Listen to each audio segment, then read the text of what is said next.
Okay, The Mandalorian Season 2, Episode 7, The Believer. After this.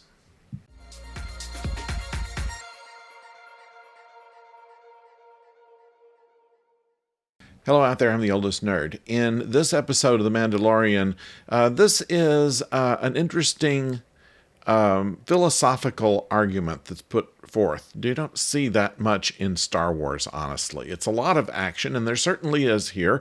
There is the fight on top of a moving transport, which is very much like every action hero has ever done, sword fighting on the top of a train or gunfighting on top of a train, or basically hopping over the cars and trying not to fall off themselves or make the other people fall off, or not getting shot while being there and not having a whole lot of room to dodge. All of this was done in this episode of The Mandalorian. We won't go into the details of how they ended up there, but Mando has basically taken off his armor and has put himself in a stormtrooper transports uniform still with a helmet. And he and Mayfield, who we've seen in a previous episode, this time he has been sprung from a prison camp by Cara Dune in order to help them get to a location where they can find out what happened to the child. That is to say, the location of Moff Gideon and the child who he knows is with him. In order to get to this, of course, in every Mando episode, what you have is a situation where you have a minor thing to do, and yet you have to take care of somebody else's problem first. In this case, they're actually working for the Empire. In order to get into this Imperial refinery, which is kind of a disguised weapons processing factory, they have to drive in with a high explosive. They give it a name. You could call it nitroglycerin. You could call it dolomite. You could call it something else. We don't care. But it doesn't matter. All it means is that they have to drive very carefully. They can't go very fast without endangering this and fighting off pirates that are trying to blow it up and things like this. So that's pretty much as far as the action goes that gets them to the place that they need to be. But what's being talked about in this particular episode is where lines are drawn. Everybody is a believer in something. Mando is believing of the way. He should never take his helmet off. He has a certain personal code. And in this case, Mayfeld does too. Sometime earlier, it is inferred, when he was working for the Empire, he found that they really did not have any respect for human life. And that's where it came from, the point to where his ideals about the Empire had to meet with the reality of the fact that they were mass murdering people that could be his people. Now, they show in the context of this planet that they're on that there are people who are just peasants. They're just making their way out. They're not members of the Empire. They're not members of the rebellion. They're just people that are trying to survive day to day. And it's pointed out by Mayfeld that they don't really have a choice. It's all the same to them. If the Empire is in, if the rebels are in, if the New Republic is in, or anybody else, they have to do pretty much the same thing, which is just to survive, and whoever's in charge doesn't treat them any better. An interesting think piece on that, really.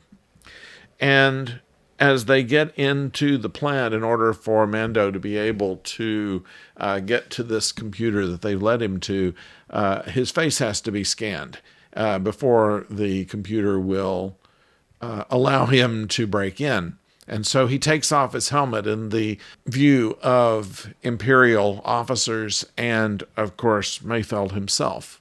And we see, for only the second time in the series, Mando's appearance under the helmet. And for him, that's where the line was drawn between the way, which he is believed very strongly in, and the child, who he'll do anything to get back, even abandon things that he's believed in for the most part of his life. And that's what this whole episode is about. As far as the overarching story, all we needed to do was get to the computer, download the location, and go on to the next thing. But what we have is a vehicle for Bill Burr to show his acting talent here.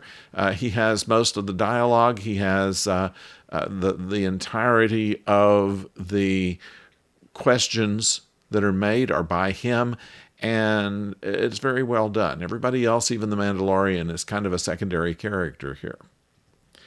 And when it all ends up, he makes some kind of holographic radio message to Moff Gideon saying, "I'm coming after you." This is something they do in too many of the adventure movies and television shows, where they go directly into the face of their adversary and say, "I am going to come at you," which is really the worst thing to do. You don't announce to somebody that you're going to come after them. You have kind of the element of surprise, but they don't seem to be really all that concerned about surprise here. Perhaps it's just harder to do in this universe. So anyway, that's what I'm thinking about this particular episode. We know that there are going to be some new shows that are coming out.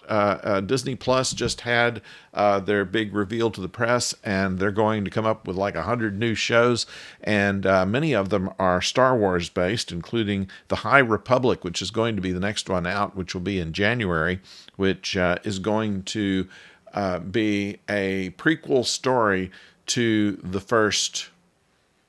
It's going to be a prequel to the prequel. And so they're designing all brand new ships and all brand new characters, and they have kind of a clean slate, as opposed to, say, Star Trek, where everything in the past has been worked out since the 1990s in the Star Trek universe.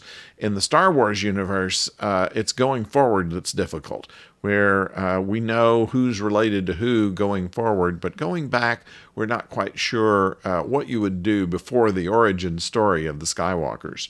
So this is going to be interesting to see what they come up with, and that's going to be the next big show that comes in the Star Wars realm from Disney Plus. They're also going to later on have a show based on Ahsoka Tano and an Obi-Wan Kenobi program as well. So we're looking forward to all of these things.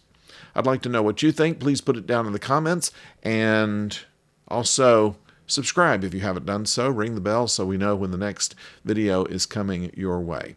And I appreciate you watching, and until next time, don't go far.